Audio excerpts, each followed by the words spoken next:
It's comfortable not being responsible. This is something I heard from one of my students when I was coaching him, and this really got me thinking. And it's true that often today, teenagers are becoming more and more comfortable with not being responsible. And there are many reasons for that, but one of the reasons is parents are not giving their teenagers the responsibilities that come with more independence. And so what I want to talk about today are two things, and that's autonomy and responsibility. These two things need to grow together. So for example, a 7-year-old's autonomy and responsibility will look different to that of a 10-year-old and a 13-year-old and a 15-year-old, but they need to grow together. And what is happening, our teenagers are giving a lot more independence, a lot more autonomy, but they're lacking in responsibility. And so an example of this would be if a teenager wants to use the car, they need to understand the responsibilities that come with that. Cleaning it, looking after it, taking care of it, because that's what they need to learn in the real world. And so what I'm finding is by not giving teenagers more responsibility is actually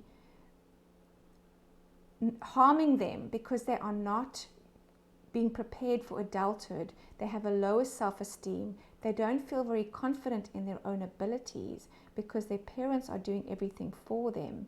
And so to grow confident, self-directed young adults, it's important that they know that they're capable of doing the things that they need to do, and this builds their confidence.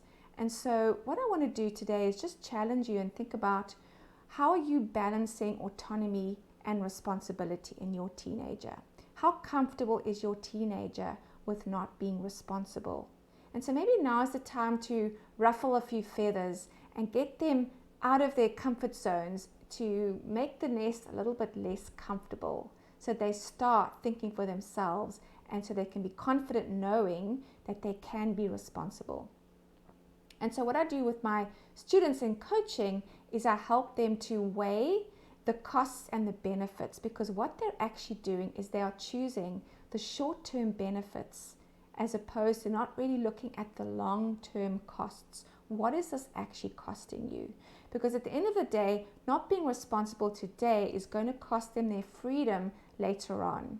And so this is what I do in my sessions, and I get them to, through self-awareness, through questions, helping them to kind of look at it for themselves, because they haven't thought about the costs.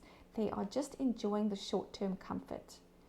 And so this is just something that really helps them. And then when they realize these things for themselves, they can then think of ideas and start thinking about how they want to change things and what actions they want to take. And this is really powerful because they get to own it and they really see it for themselves. And this is the value of coaching, that self-discovery, so they find out their own solutions. They can tell themselves what to do and give themselves their own advice and become the capable experts. Because as a coach, I don't tell them what to do. I don't teach them. I don't advise them.